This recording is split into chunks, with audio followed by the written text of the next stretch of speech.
A ver, yo creo que esta. Sí. Gracias.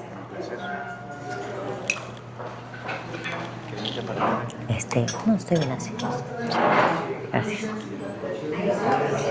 Buenos días, ¿cómo están? Buenos días. Cansados, yo creo, porque no se escuchó. Un apuntador nada más. Ok. Bueno. ¿Listos? Bueno, hoy vamos a hablar de hipotiroidismo subclínico. Nos acompaña la doctora Ariana Canché Arenas. Ella es médica internista, también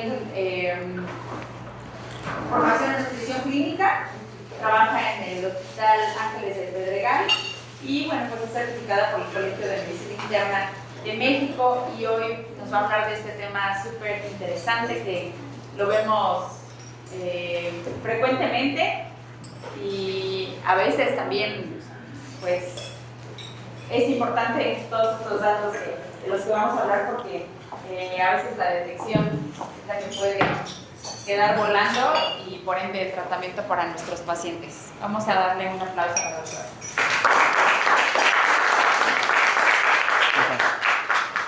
Creo que ahí sí me escuchó bien, ¿verdad? Está bueno el espacio.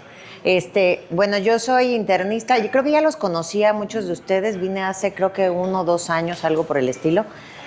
Soy internista, hago nutrición clínica y otras cositas por ahí. Entonces, vamos a hablar un panorama un poquito amplio sobre este debate. Justo hoy en la mañana hablaba con un amigo muy querido que es endocrinólogo y es especialista en tiroides.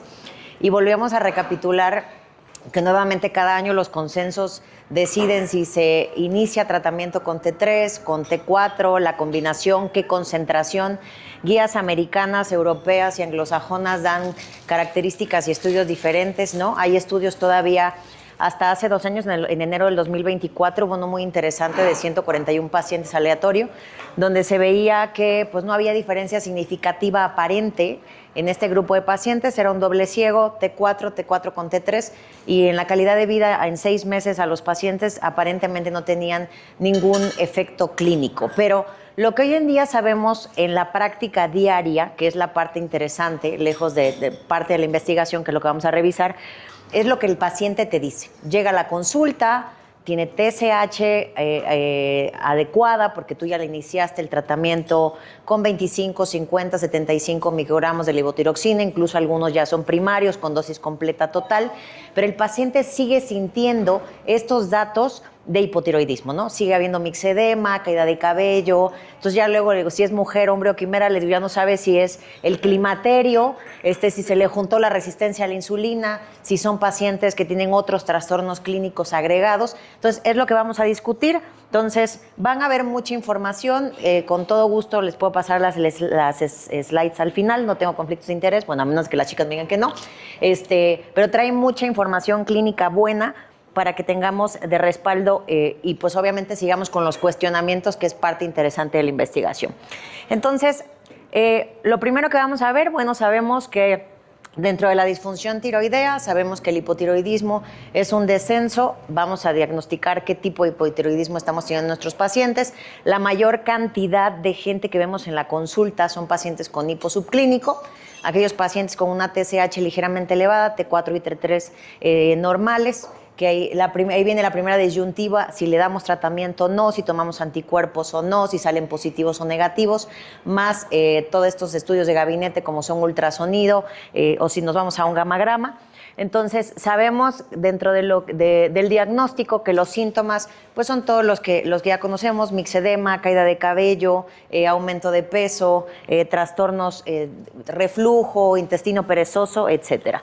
Entonces, dentro de todas las manifestaciones del hipo, lo primero que sabemos es que dentro de la invención del paradigma TSH-T4, que era lo primero que se medía, de 1960 hasta 1970 lo que se hacía era dar reemplazo con tejido vivo de tiroides, ¿no? Donde veíamos que el 20% del tejido pues era T3 y el otro 80% era T4. Entonces se le daba a los pacientes, tenían la TSH elevada, entonces a todos se les daba por igual la dosis, no había este cálculo de 1.6, 1.7 de T4.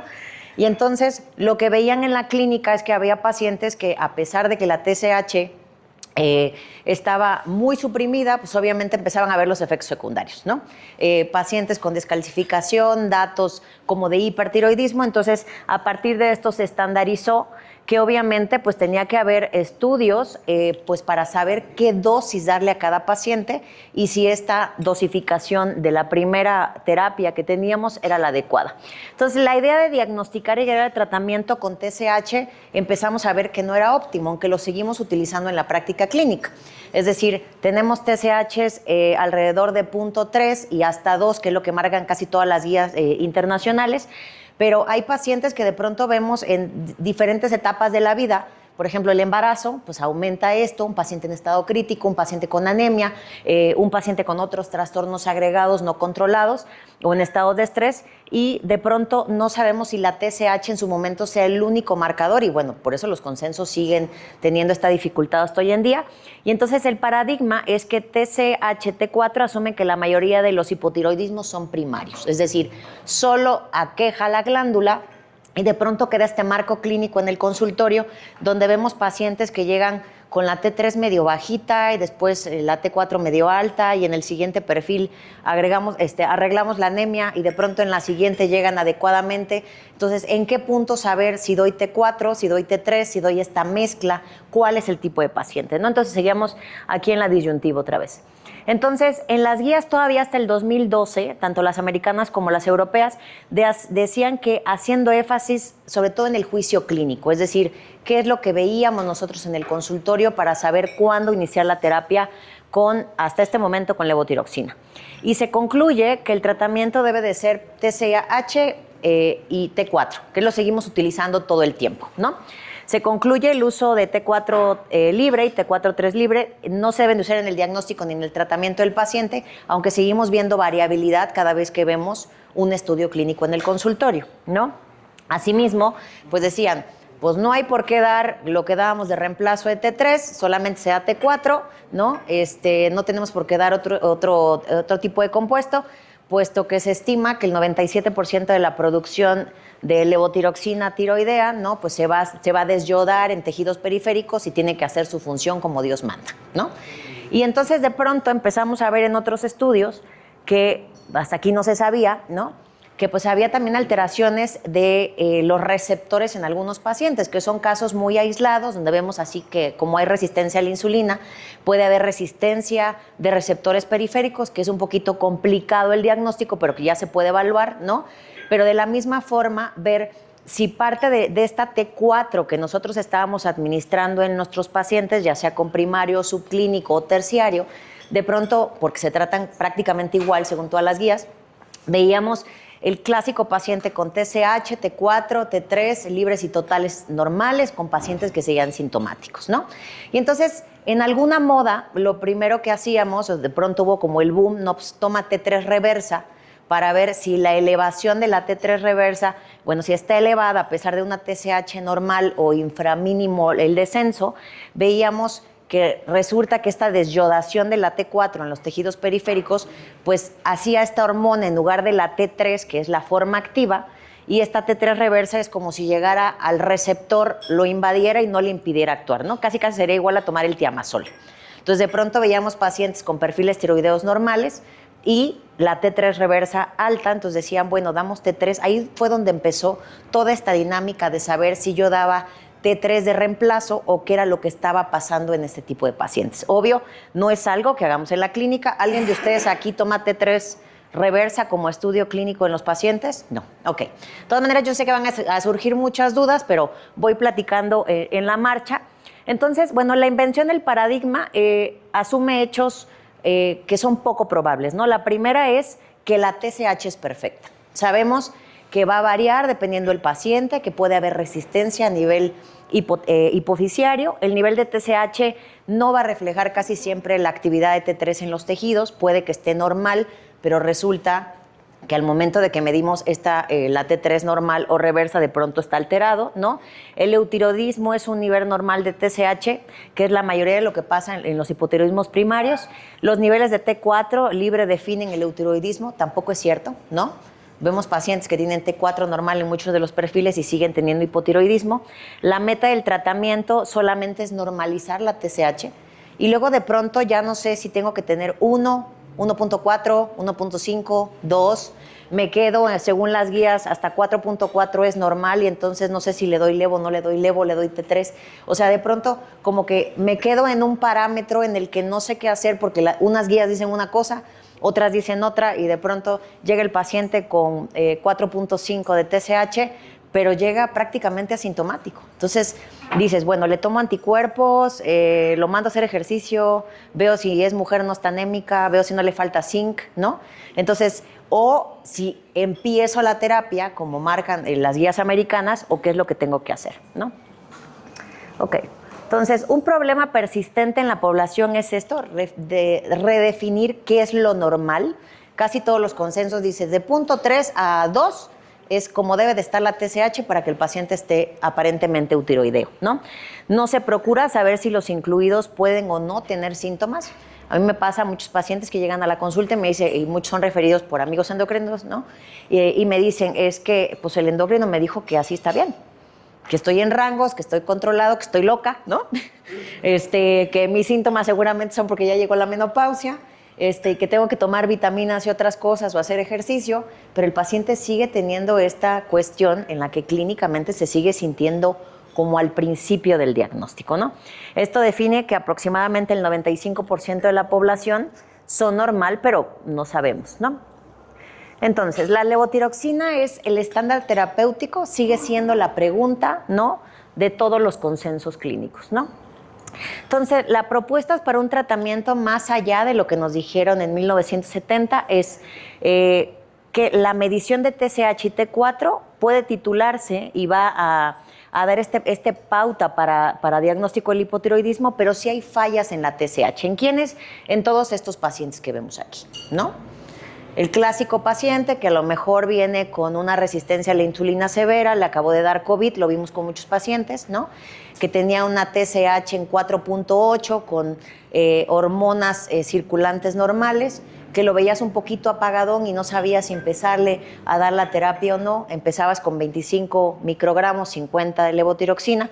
Hay quienes se arriesgan y le dan la dosis completa, ¿no? Me ha pasado colegas que 1.6, 1.7 microgramos por kilo desde que vemos un subclínico, y entonces el pobre paciente llegaba todo loco con insomnio tembloroso y demás, y no sabía si efectivamente tenía alguna de estas enfermedades o alguna de estas características clínicas y yo estaba haciendo bien mi diagnóstico, ¿no? Por eso esta parte de la personalización. Entonces, la TSH normal en hipotiroidismo central parcial sin evidencia de enfermedad hipofisiaria. Es decir, llega el paciente con el perfil tiroideo, hormonas circulantes bajas, TSH prácticamente suprimida también. Dices, bueno, tomo TRH, ¿no? Para ver si el tema viene a nivel central y diagnostico qué es lo que está pasando. Y de pronto parecería que entre un perfil y otro algo cambiaba, ¿no? Empezamos a dar otra vez. Bueno, a mí me dicen las guías que en todos los casos tengo que empezar con levotiroxina, pero el paciente no jala, ¿no? Me voy a adelantar. Entonces, por eso seguimos en la práctica de individualizar la terapia, ¿no? Y volvemos a la discusión con mi amigo hoy en la mañana, porque yo le decía, oye, yo quiero ver tu punto de vista, pues ya saben que todos los especialistas son cautivos, dueños, amos y señores y dioses de la especialidad, ¿no? Le digo, hay algo nuevo que ver, lo están haciendo. Me dije, es que el consenso sigue, porque todas las guías te marcan que deberíamos seguir utilizando solo T4. Me dice, pero el paciente, tú se lo das y se siente bien, ¿no? Dice, por ende tenemos, no voy a decir nombres comerciales, pero ustedes ya lo saben, este fármaco que ha sido utilizado por tiempos inmemorables, ¿no? Y que sigue en el mercado y que muchos especialistas lo aplican, y casi siempre el único caso en el que dejan la terapia combinada en un solo medicamento son los pacientes con tiroidectomía por alguna razón, ya sea cáncer o enfermedad tiroidea, ¿no?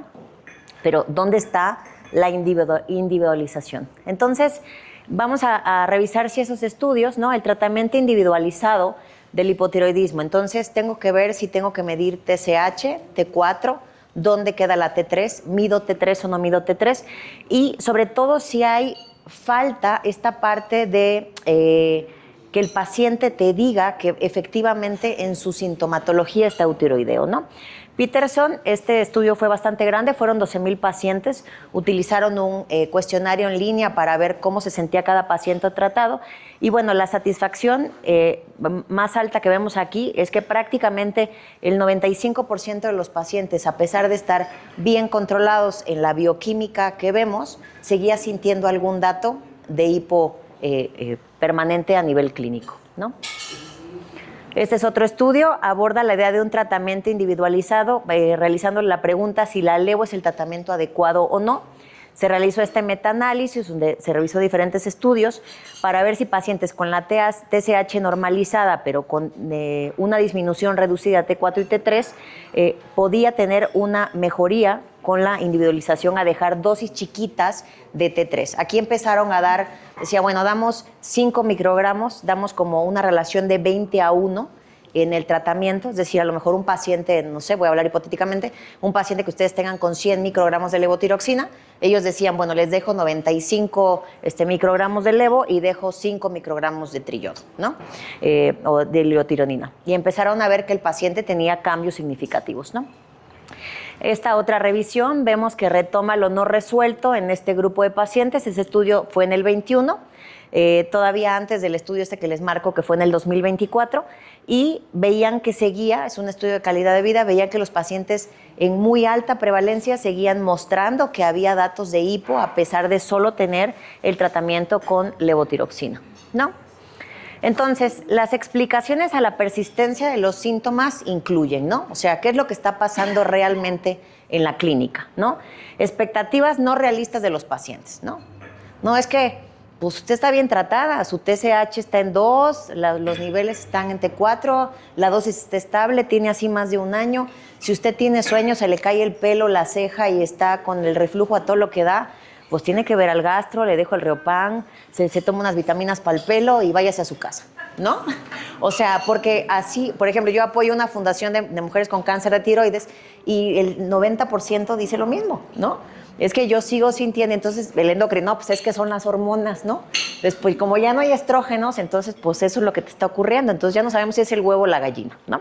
Entonces, comorbilidades, lo mismo. Si yo tengo pacientes con hipo subclínico o primario, diagnosticado, subdiagnosticado, tengo que arreglar varias cosas.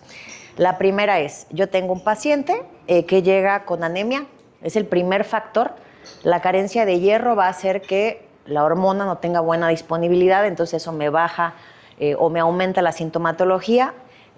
Segundo, pacientes con deficiencia severa de zinc, que bueno, es algo que ya estamos dando en la práctica clínica, ¿no? Tercero, pacientes con resistencia a la insulina severa u obesidad. Les digo yo, así como hacemos resistencia a la leptina y a la insulina, también podemos hacer cierta resistencia a hormonas tiroideas, aunque no sea un tema de receptores, más bien es el tejido periférico con poca biodisponibilidad. Y la cuarta, que quizá no nombro aquí, pero sí cabe mencionarla en tela de juicio, es la sarcopenia. ¿Cuántos de nosotros no vemos pacientes con obesidad sarcopénica? Y hay que recordar que prácticamente el 80%, les digo yo, de los receptores de insulina se encuentran en el músculo y el 65% de los tiroideos están ahí. Entonces tengo un paciente con sobrepeso, mucho líquido, músculo apendicular no funcional, ¿no? Y poca masa muscular. Y de pronto veo, vamos a poner un caso específico, veo una mujer, no sé, 53 años, ¿no? En el clímax del climaterio, 1,60 más o menos de mi vuelo, que les gusta 80 kilitos, ¿no? Le hago el InBody y al momento de hacerle el InBody, pues resulta que la mujer, mire, más o menos como para alguien de mi promedio, lo ideal es que tengamos 23 kilos de músculo, ¿no? Pero ahora digo, bueno, tengo 23 kilos de músculo, pero ¿dónde está ese músculo? Entonces, cuando yo hago un análisis corporal, tengo que medir el músculo de los brazos y el músculo de las piernas. No cuenta el del tronco. Entonces, en mujeres más de 15.5 kilos, en hombres más de 17.7. Entonces, oye, tengo esta paciente, pesa 80 kilos, tiene 18 kilos de masa apendicular. Y empieza en el border, los estrógenos van para abajo en la caída y empieza con TSH de 5.5, ¿no? ¿Qué hago? La mando a hacer ejercicio, la tiro de loca, le doy un GLP-1, digo, hay mucha tela de dónde cortar, ¿no? Pero la cuestión aquí es que todas las enfermedades relacionadas con el paciente se tienen que resolver para ver si efectivamente tengo que medicar a ese paciente, si a lo mejor es candidato incluso a T3, que a veces jalan muy bien. Yo tengo a lo mejor alguna paciente con un hipo subclínico, que vemos muchos en la consulta, casos como este. Ya le inicié 25, 50 microgramos, ya la tengo con metformina o la tengo con un GLP-1, o la tengo con cualquier otro fármaco, y la paciente se sigue sintiendo cansada. No se quiere parar a hacer ejercicio, ¿no? Tengo sarcopenia, sí, doctora, pero pues me cuesta muchísimo trabajo levantarme, ¿no? Moverme. Entonces dices, en esta parte hay que evaluar todos los síntomas de cada paciente para saber cómo individualizarlo, ¿no?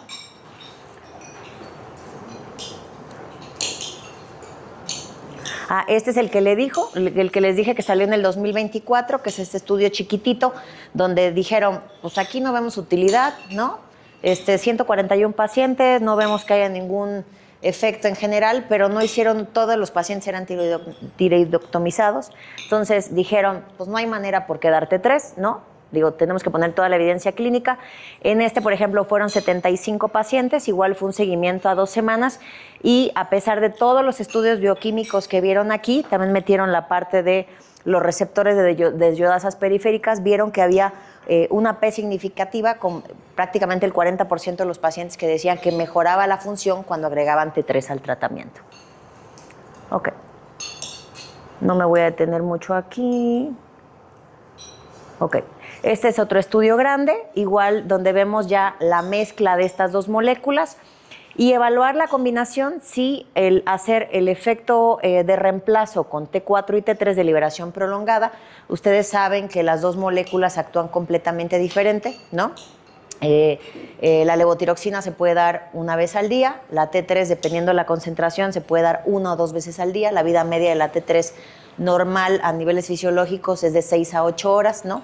En ocasiones se deja a veces la T3, voy a ir para allá todavía, a lo mejor a las 7 de la mañana y la otra toma a las 2, 3 de la tarde para este periodo de ventana de energía de los pacientes, ¿no? Entonces aquí se dio una dosis estadificada o estratificada en un ensayo con 100 pacientes donde se hacía este sincronismo, 75 microgramos de levotiroxina con 25 de levotironina durante 48 semanas. Y lo que hicieron fue medir diferentes rangos de laboratorios, glucosa, perfil lipídico, TSH, perfil tiroideo, durante la semana 12, 24 y 48.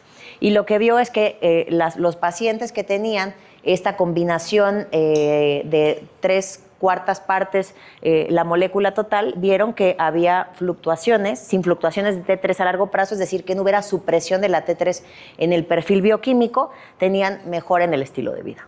Ok. Entonces, después de todo lo que ya discutimos, ¿no? Que ahora vamos a hacer como el discernimiento de tengo que utilizarlo, no tengo que utilizarlo, en quién veo el beneficio, qué dice ¿cómo se llama? La evidencia. Sabemos que entonces tenemos que tener una concentración adecuada de TSH. O sea, eso sigue estando vigente, no lo podemos cambiar, ¿no? Todavía no se ponen de acuerdo si tengo que mantenerlo en 0.3, 0.5, 1, 1.5... Sabemos que 2, pero entonces, ¿dónde quedan en ventana los de 2 a 4.5, no? Porque unas guías dicen una cosa y otras dicen otra. Lo siguiente, pues obviamente que clínicamente veamos al paciente bien. Inicié la terapia de reemplazo, lo veo clínicamente mucho mejor, a lo mejor corregí anemias en mujeres, le estoy dando su suplemento de zinc, está con su vitamina D, ya se le quitó la gripa, ya está con terapia hormonal, ¿no? Ya la mandé a hacer ejercicio, ya le conseguí un novio nuevo a la señora. Entonces, ¿no? Entonces dices, bueno, mejoraron los síntomas. Pero ¿qué tanto es? Bueno, tengo esta concentración, pero el paciente se sigue sintiendo mal a pesar de que ya ajusté todo, ¿no? Ya optimicé el tratamiento, ya lo mandé a dieta, ya está haciendo ejercicio, se le sigue cayendo el pelo, se sigue sintiendo mal, depresivos. ¿Cuántos pacientes no tenemos luego en la consulta con dosis estratosféricas, ¿no? 150, 175 microgramos, 200 microgramos de levotiroxina. Y la paciente, oye, me pasa mucho, por ejemplo, mucho paciente bariátrico que lleva con dosis muy altas y saben que hacen trastornos de hierro y deficiencias vitamínicas por el bypass, y de pronto llegan, no sé, 150, 175, 200 microgramos de levotiroxina, la paciente cansada, ya le pusieron no voy a decir nombres, ya le pusieron el hierro parenteral de nueva generación, ya está con toda la bola de vitaminas mías de la endocrinóloga de todo el mundo, las que le recetó la comadre, la mujer va a hacer ejercicio con todo el esfuerzo, y sigue habiendo esto de que cada vez la TSH sigue saliendo alta y ella se siente peor, ¿no? Entonces, ¿dónde está el parámetro clínico? No hay que dijera, bueno, le tomo T3 reversa, porque si está elevada, pues lo que está pasando es que está viendo la conversión, pero ¿por qué? O sea, ¿por qué si yo ya optimicé aparentemente todos los datos subclínicos como para que no impacten en el hipotiroidismo, ¿no?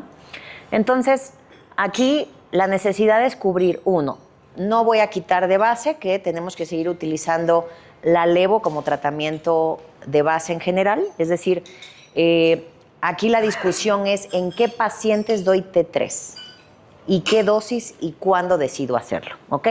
Entonces tenemos la levotiroxina de base. Si hay una persistencia de los síntomas, oye, llegó la paciente, yo la mediqué o ya tiene el tratamiento, ya saben, fue con el endocrino, el amigo, el compañero, llegó con el especialista, el del IMSS, el seguro, lleva 6 meses de tratamiento, ¿no? Y no sigue mejorando a pesar de que sus perfiles salen normales, tengo que pensar en poder darle reemplazo con T3, ¿no? Eso sí, ya está estadificado. Sí, es casi el 40% de los pacientes, ¿no? Y pues obviamente ver que tenga una calidad de vida mucho más adecuada. Entonces, la monoterapia con T4 pues es funcional, es decir, lo seguimos haciendo, las guías lo siguen marcando tal cual, pero ¿qué tal si la terapia combinada pues hace que el paciente funcione mejor? Le pongo rueditas a la maleta pues para que sea más fácil la cargada, ¿no? Y obviamente, pues aquí entra la dosis correcta para cada paciente, ¿no? Entonces, los estudios clínicos que vemos, algunos que vimos anteriormente, algunos dicen que la proporción tiene que ser, te lo voy a poner más adelante, que tienen que ser de 20:1, hay estudios clínicos que dicen que de 13:1, siendo menor la concentración de T3, hay otros que dicen que debe ser la quinta parte de la dosis, ¿no? Entonces, aquí es la personalización. Entonces, ¿qué es lo que podemos hacer? Sigo teniendo al paciente con T3, hago todo lo que me dicen las guías, ya lo llené de chochitos, ya la mandé al gym, hasta le pagué el entrenador, ¿no? Para que vaya gustosa. Entonces, aquí, bueno, empiezo la terapia combinada. Y aquí es importante porque sabemos que durante años utilizamos fracciones de este medicamento, que no voy a decir el nombre. Oye, tómate un cuartito, la mitad, la media. O sea, no teníamos T3 por fuera. O sea, yo no sé ustedes, pero yo terminaba dando levo sola con levo con T3 en los pacientes desde hace muchísimos años, ¿no? Antes de que, porque había pacientes que realmente mejoraban muchísimo clínicamente, pero no tenía esa dosis estandarizada que yo pudiera fraccionar mucho mejor, ¿no? Por eso tenemos presentaciones de 5, de 10, para poder hacer este ajuste dependiendo cada paciente. A mí, al consultorio me llega, por ejemplo, mucho paciente, no sé por qué, que son mamados de gimnasio, ¿no? Digo, me llega de todo, pero este rubro es muy característico, ¿no? Me llegan muchos pacientes, tengo muchos mamados de gimnasio que se pusieron hasta la farmacia, ¿no? Y entonces llegan conmigo y me dicen, es que arréglame, ¿no? Ya después de que hicieron la testos, la traen hasta el piso, andan andropáusicos a sus 35 años, ¿no? Con un hiposecundario después de la supresión hormonal. Y entonces a muchos, lejos de darles el reemplazo con T4 transitorio para arreglarles todo el relajito que hicieron hormonal, les doy T3 como para que active tejido periférico en lo que corrijo el relajo que se hizo con las hormonas. Pero bueno, ese es panel de otra charla. Pero estas dosificaciones, porque bueno, no les iba a dar, por ejemplo, el otro conocido fraccionado. Entonces decía, bueno, ¿qué hago, no? Entonces, el tener dosis chiquititas me permiten personalizar dependiendo cada paciente y la respuesta clínica. Entonces, la T3 está indicada como terapia de reemplazo hormonal, justo lo digo, en pacientes con todos esos trastornos primarios tiroideos, ¿no? Donde vemos todas estas características clínicas que persisten a pesar del tratamiento con T4. Entonces, la dosis adecuada, ¿qué va a ser? Bueno, va a ser lipólisis, ¿no? Va a ser efecto termogénico. Veo pacientes que de pronto están con TSH, ya los tengo con la estatina en 40, 80 miligramos. El paciente presume que no se echa las garnachas ni los taquitos de suadero. Y sigo teniendo niveles de LDL que tampoco son adecuados. a veces tiene que ver con esta pauta, ¿no? Entonces, aquí, por ejemplo, la LIO es 4 veces más potente que la levotiroxina. Entonces, prácticamente, sobrepotencia 25 microgramos es prácticamente 1 gramo en la analogía con T4. Entonces, en la guía del hipotiroidismo del 2012, se vio que los resultados principales es medir TSH de manera adecuada. Si doy el reemplazo de T3, no se vale que baje o suprima la T3. O sea, ese es un parámetro importante. Y tampoco me suprima que aumente T3 o suprima TSH. No me voy a quedar aquí. Entonces, volvemos a lo mismo. Aquí el inicio del tratamiento. Dice, bueno, yo empecé la levo con 25 microgramos, ¿no? Puedo ir ajustando la dosis, incluso de la T3. Voy a adelantarme un poquito más. Dice la dosis, aquí me voy a quedar, la dosis correcta para cada paciente, porque la propuesta es empezar con 5, 10, 25 y 75 de triodotironina.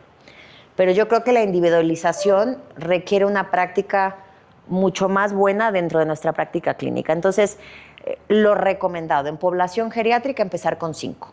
Es decir, ya lo tengo con mi levo de base, no voy a hacer probablemente si un paciente que ya tenga algún grado de cardiopatía, disfunción ventricular, si es hipertenso. Entonces empiezo con dosis chiquititas, haciendo siempre la reducción de la dosis de T4 siempre que yo implemente T3.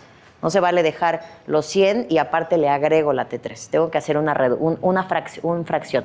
En el hipopediátrico igual empezamos la misma dosis de 5 y puedo ir incrementando 20, 50, dependiendo. Estos pacientes van a cambiar a lo largo del trayecto de la vida o la etapa en la que estén. Y obviamente si tengo un paciente con mucho efecto de mixedema periférico, independientemente de que tenga insuficiencia cardíaca o insuficiencia venosa, puedo empezar a dar desde 5 hasta 20 microgramos por día. Pero volvemos a lo mismo. Casi siempre yo me voy muy tibia, empiezo con 5, empiezo con 10, dependiendo la dosis. Tengo pacientes, por ejemplo, estos bariátricos que están con 150, 200.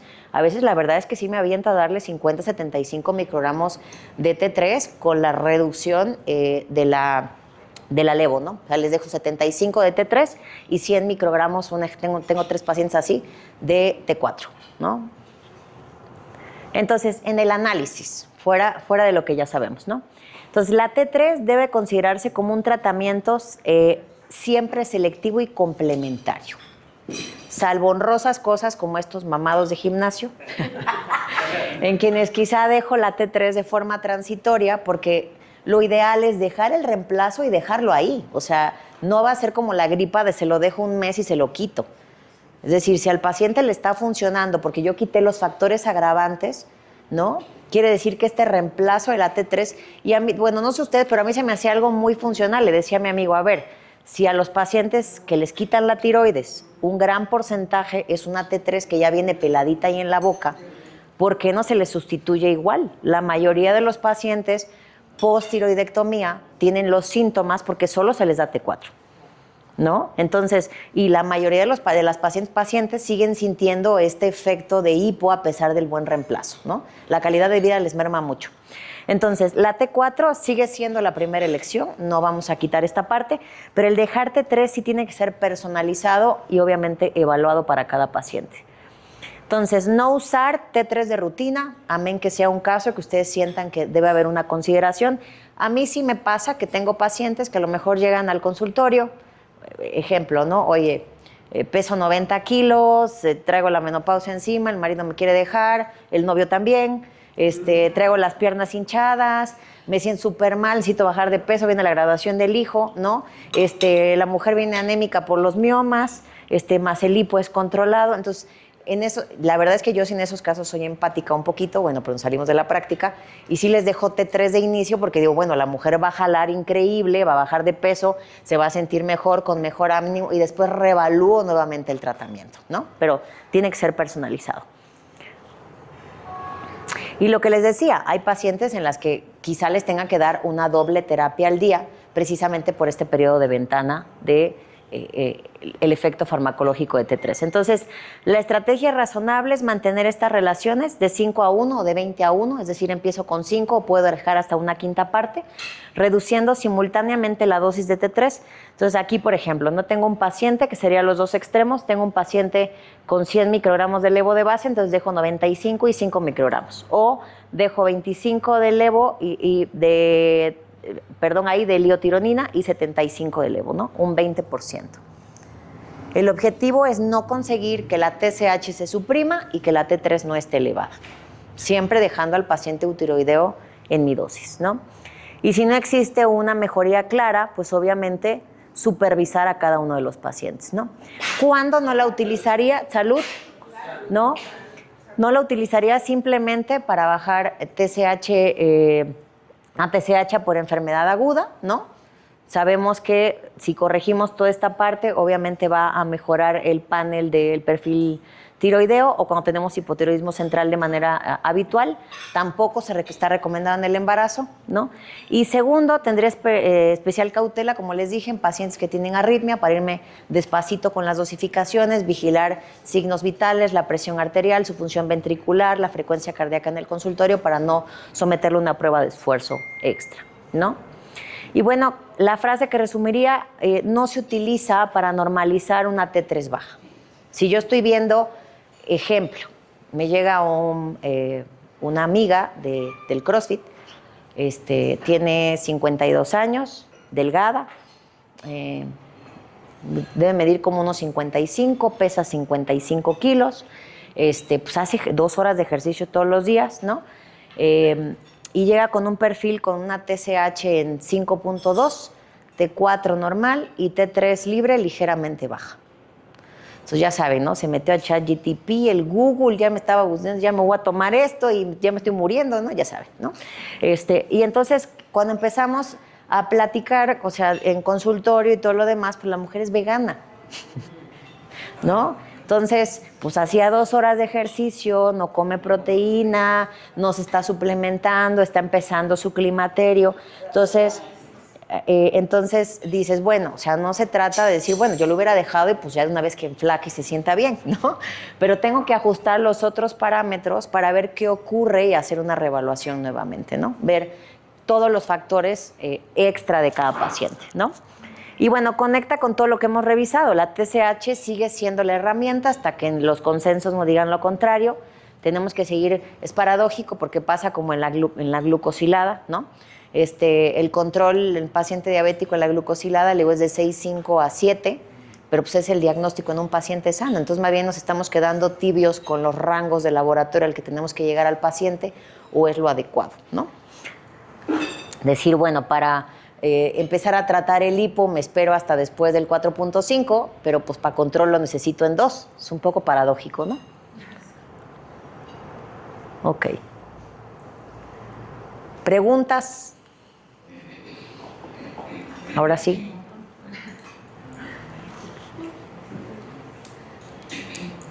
Doctora, estamos hablando entonces de que, además de la individualización, que eso es prácticamente ley para todos los pacientes, sería bastante útil para aquel paciente que lleva muchos años con terapia y que notamos que no responde. A mí me ha tocado a última Es correcto. a ustedes recibir muchos pacientes que vienen de institución con dosis de 400 microgramos de T4. Es correcto. Y no alcanzan remisión, ni en cifras de sangre, no hay nivelación, y aparte la sintomatología está completamente desfasada. En algunos casos sí hemos recurrido a T3, pero bueno, entonces sería prácticamente sí o sí empezamos a manejar así, ¿no? Es correcto, o sea, la realidad es que, digo, fuera de los estudios especiales para ver resistencia a hormonas periféricas, que no los hacemos en la práctica clínica, ¿no? O sea, los tienes que mandar a nutrición y cuesta 50,000 pesos el estudio genético, y son pacientes jóvenes, o sea, no es como lo lógico.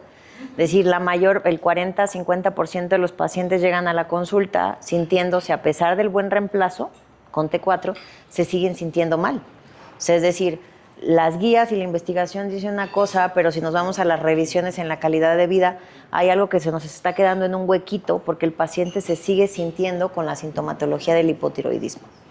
Entonces, lo que decía la mayoría de los artículos, el chiste es empezar este reemplazo, ¿qué dosis? Por eso te digo, tenemos en evaluación 5, 10 y hasta 75 microgramos de T3 para individualizar el tratamiento. Es decir, si yo ya tengo un paciente que tiene una cantidad de levotiroxina instalada, ver si empiezo a hacer el reemplazo y ver cómo funciona, ¿no? Clínicamente, que también le va. A mí me pasa que tengo muchos pacientes, lo que comenta doctora, que pues, traen sus 100 de microgramos de levo desde hace 80 años, ¿no? Y ya atravesaron por diferentes cuestiones en la vida y el paciente nunca se siente bien. Hace dieta, come lechuga, hace ejercicio, sigue con el peso arriba, el metabolismo jala, ¿no? Y de pronto dices, bueno, de pronto, era lo que decía, nos volvemos tibios para unas cosas y agresivos para otras. Decir, a ver, si yo, este paciente con datos clínicos de que sigue en hipo, aunque sus niveles estén normales, y se le empieza a juntar que ya empezó a subir de peso, ya empezó con grasa visceral alta, ya empezó con la hipertensión, empezó a hacer resistencia a la insulina, la cosa se va a poner peor en el riesgo cardiovascular, va a empezar a elevar LDL, y entonces dices, bueno, tengo que ser igual de agresivo para controlar no solo la sintomatología, sino que a nivel metabólico va a haber una mejoría en tema de colesterol, de niveles de lípidos, de baja del hígado graso, ¿no? Con el reemplazo hormonal. Entonces, digo, yo en la práctica lo utilizo muy comúnmente, ¿no? Pero no hay algo estandarizado que diga, oye, ya lo podemos utilizar o no. Justo este viernes y este sábado les paso el link por si alguien quiere ir. En Ciudad de México son 2 días, es el Foro Internacional de Tiroides, está abierto al público. Creo que el acceso cuando no eres colegiado es de 3,000 pesos, ¿no? Y puedes ir los 2 días y es como, les digo yo, la crema innata de la tiroides, ¿no? Entonces, siguen, me dijo, vamos a volver a revisar, digo, este amiguito, ¿no? Me dijo, vamos a volver a revisar, porque la realidad es que, aunque no lo digamos, es como una práctica que todos los endocrinólogos hacemos en el consultorio. O sea, sigues utilizando fracciones de dosis de T3 porque los pacientes se sienten mejor, porque clínicamente responden diferente, ¿no? O sea, igual que hacemos otra sinergia con medicamentos. Entonces, ¿cuál sería como la conclusión a la que yo podría llegar? Es, tengo un paciente con reemplazo, ya sea en hipo subclínico o en hipo primario, que es el paciente ideal. No voy a dejar de dar la T4 que indican las guías en la dosificación que se tiene que ir haciendo de manera controlada, pero veo que no responde a pesar de perfiles tiroideos normales y ya vi que no tiene otros factores de riesgo que me estén ocasionando problemas. Es una buena idea empezar a fraccionar la dosis de T3 para que el paciente tenga mejor calidad de vida y veamos efectos metabólicos mucho mejores. No sé si alguien tenga alguna otra pregunta. ¿Alguien ya lo ha utilizado? ¿Lo está utilizando en el consultorio? Bueno, yo sí suelo manejarlo con regularidad. Hay una diversidad de pacientes en donde sería bastante útil, entonces sí, lo único que me faltaba era esa observación, ¿no? Sí he visto a muchísimos pacientes de diferentes edades que traen dosis altísimas de T4. Es impresionante. Yo no había visto pacientes con 800 microgramos de T4. No, o sea, yo les digo, desde que ves 150 microgramos y el paciente no, dices, algo no anda bien, ¿no? O sea, 200 microgramos se sigue sintiendo mal. O sea, por ejemplo, ese rubro de pacientes, casi siempre inicio dosis chiquitas y les voy fraccionando, y hay pacientes que tengo con 75 microgramos, ¿no? O sea, hay gente que llega con 200 microgramos de levotiroxina. Obvio, vas monitorizando todo, ¿no? Los perfiles, su estado clínico, que no tenga ansiedad, que no, todo lo que tiene que ver con hiper por reemplazo hormonal, ¿no? Pero muchos pacientes, la verdad es que clínicamente les va muy bien. Y muchos también de los pacientes que llegan con síndrome metabólico, resistencia a la insulina, obesidad, que son el target de los pacientes, que ya llegan con dosis establecidas de levotiroxina, a veces sí hago este switcheo. O sea, les hago un 5-1 la relación o les dejo extra una dosis chiquitita, a lo mejor se quedan con 100 de levotiroxina y les dejo 5-10 microgramos de T3 y bueno, en un mes bajan 4 o 5 kilos y 2, 3 litros de agua de mixedema periférico, que ya no sabes si era por inflamación sistémica, por la misma obesidad, o era parte del mismo hipo no controlado clínicamente. Doctora, el caso de una paciente que se puso un balón gástrico, recuperó en 3 meses en vez de bajar, recuperó como cuerpo. De hecho, ella estaba en 70, ahorita está en 90. Ok. Bueno, el balón se le desinfló, Se le inflaron de más. ¿Qué pasó con esta mujer? Yo creo que bueno, yo sigo diciendo, no sé, salvo su honrosa opinión, que los balones sirven para pagar la letra del Audi. No, pero digo, hay pacientes a los que sí les funciona muy bien, ¿no? Pero yo creo que ahí entran varias cosas. O sea, para empezar es un cuerpo extraño, ¿no? A nivel neuropeptídico sí genera una irritación local importante, el paciente vive con náuseas. Luego sabemos que pues, come y pasa con los GLP-1. Oye, si yo ingiero un alimento alto en proteína que se va a echar 4 horas en el estómago y yo ya detecté que si me echo la cecina me voy a estar vomitando con el balón, pues entonces como puro carbohidrato y entonces empiezo a comer poca cantidad de proteína. Y si de por sí regularmente un paciente que llega a un balón no es que tenga los mejores hábitos, digo, honrosas excepciones, ¿no?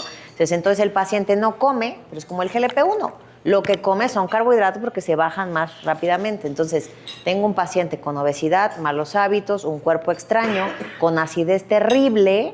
¿Qué pasa en el paciente que tiene acidez constante? Come a cada rato. Oye, siento sensación de vacío, agarro el pan, estoy pique, carbohidrato. Entonces, no es que el balón no está haciendo el efecto, es que quizá no era la mejor opción, porque resulta que este paciente de por sí era picador, ahora ya no come proteína, entonces le agregaron un montón de cosas agregadas, ¿no? O sea, mala alimentación, picoteo excesivo, problemas de trastorno digestivo. ¿Alguna otra pregunta? Sí, a los pacientes que continúan con el sobrepeso, ¿se les puede, bueno, con este tratamiento, los GLP-1 sí sería opción para ayudarlos a bajar de peso o no? ¿En quiénes? En pacientes obesos con estos tratamientos. Sí. ¿Sí? Les digo yo, se va a escuchar muy mal, pero les digo, luego los GLP-1 son como el agua mineral, ¿no? O sea, prácticamente se llevan con todo. Entonces, no tienen como efecto cruzado, no hay ninguna contraindicación en general, incluso para que sigamos utilizando algún DPP-4, metformina. O sea, es decir, trato independiente de todas las otras enfermedades metabólicas que al fin y al cabo son un conjunto, pero el que yo dé una dosis tan chiquita realmente T3 es como si le diera al organismo, les digo yo, la hormona ya peladita y en la boca para que llegue y haga lo que tiene que hacer. Es decir, el paciente se siente con más energía, se siente con más pila. Yo regularmente lo que hago es que les dejo solo la dosis matutina, pero hay pacientes que sí me dicen, es que a las 4 de la tarde, sobre todo aquellos muy gorditos con apnea del sueño, ¿no? Entonces ya saben que les da el mal del puerco, ¿no? Entonces les digo, bueno, te tomas la primera a las 7, 8 de la mañana y la segunda a las 3, 4 de la tarde. Entonces les da este punch para llegar re bien y el periodo de ventana pues son 8 horas, margen 6 a 8 horas de la T3. Entonces, bueno, se lo dejé a las 2 de la tarde, 10 que llegue a dormir a su casa, ya bajó el efecto y el paciente se vuelve más funcional. Gracias. Doctora, entonces no requieren ayuda para la T3. No, sí. O sea, regularmente la T3 se puede dejar con la T4 juntas, o sea, se pueden tomar las dos juntas. Pero si yo decido, por las características de cada paciente, dejar una dosis extra, que a lo mejor diga, le voy a dejar 5 en la mañana y 5 en la tarde, o el hombre se está cayendo de sueño porque le da todo el ritmo circadiano, a lo mejor le dejo 10 microgramos en la tardecita, ¿no? Sí procuro que tenga el periodo de ventana del ayuno antes y después de la alimentación. A lo mejor decir, bueno, te vas a echar el snack 11 de la mañana, te tomas la levo como a la 1 y me vas a comer hasta las 3 de la tarde. Por lo menos 2 horas antes y 2 horas después para que tenga, pues cumpla con los requisitos de la acidez gástrica para la absorción. ¿Alguien más? Padrísimo, doctora, gracias. Gracias. ¿Alguna otra pregunta? No.